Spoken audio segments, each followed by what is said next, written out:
Philosopher and theologian Kenneth Richard Samples has a great passion to help people understand the reasonableness and the relevance of Christ's truth claims.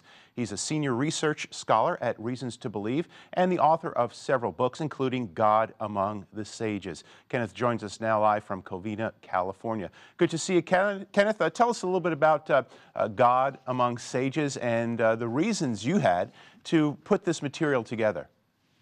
Yes, well, thank you for having me on.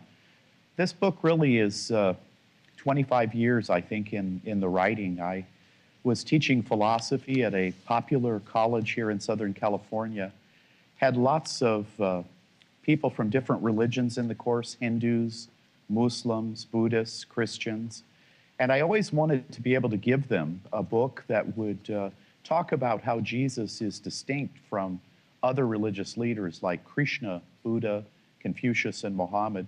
So that's where the book began, and I'm happy to say that it is now out and I think can be a real tool to help Christians think about how Jesus fits in with all the other religious leaders. And one of the major points is that there is definitely a distinction between Jesus of Nazareth and others, as in the respect of being teachers, and that Jesus was more than a teacher. When it comes to the other world religious leaders, the founders of those faith movements, did any of them make claims to divinity? Well, I guess the only one that would even come close would be Krishna, but quite frankly, Hindu scholars are not sure that he ever existed historically. He may have been merely mythological, but in terms of the Buddha, Confucius, and Muhammad, the three others that I write about, all of them claim to be human beings, not gods, and of course they even asserted that they were morally flawed human beings. So there's no claims to divinity outside of the historic person of Jesus Christ. So that is one distinction. You've got a series of comparisons that you make. Tell us about some of those comparisons and why you feel they're important. Yeah, in the book I used a criteria of 8 points. And these are points like, did they claim to be a human being or something more than a human being? We also look at their life. Did they claim to live a holy life, a perfect life? And in the case of all of them that I compare with Jesus, Krishna, Buddha, Confucius, and Muhammad, all of them are flawed. All of them, in many ways, assert that they cannot even keep the moral principles in which they teach.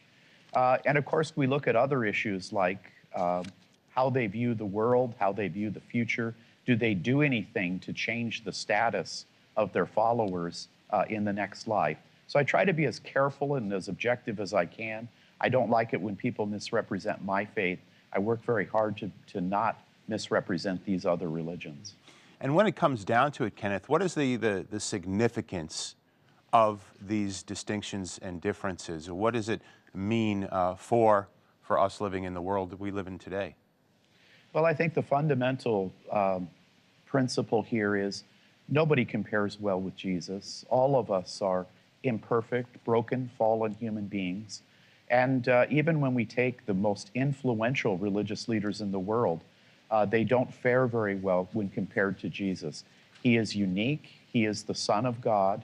He has qualities, characteristics, and credentials that no one else has. Even the sages don't compare when it comes to the one-of-a-kind person of Jesus Christ. Now you mentioned that you started down this road and on this project with respect to the students and the folks that you were ministering to. What was the response that you got back, and what has the response been to the material and the research and the messaging that is in God Among Sages? Well, I think a lot of people appreciate that it isn't often that you get a careful comparison of these religious individuals. And I think that the response has been very positive. I wrote the book primarily for Christians to have kind of a tool chest where they can sit down and talk with people of other faiths. But it can also be given to a non-Christian who's interested in Jesus and how Jesus compares with others. So thus far, I think the response I've received from students and faculty has been quite positive. And what is it that you really hope to accomplish through putting this material out there into the hands of the body of Christ at large? What it would be the ideal fruit from your labor? Well, I certainly hope that Christians can read the book and will feel more comfortable thinking about the person of Jesus, learning about other religions and being able to share with them. 50 years, if you wanted to talk with a Muslim, a Buddhist, or a Hindu, you had to go overseas on a mission trip. Today, they're in your neighborhood. They're in your classroom. They're parents of the kids on the soccer team. So I hope Christians will be motivated, and I hope that people in other religions and philosophies will feel and experience the challenge of looking at Jesus in a fresh and new way.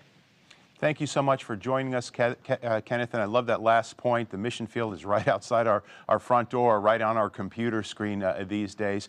The book is God Among Sages. Our guest, Kenneth Samples. Good to have you with us. And to connect with Kenneth, you can go to reasons.org or go to our website, harvest-tv.com. You'll find an easy way to link back to Reason, as well as picking up a copy of God Among Sages, Why Jesus is Not Just Another Religious Leader. We'll be right back.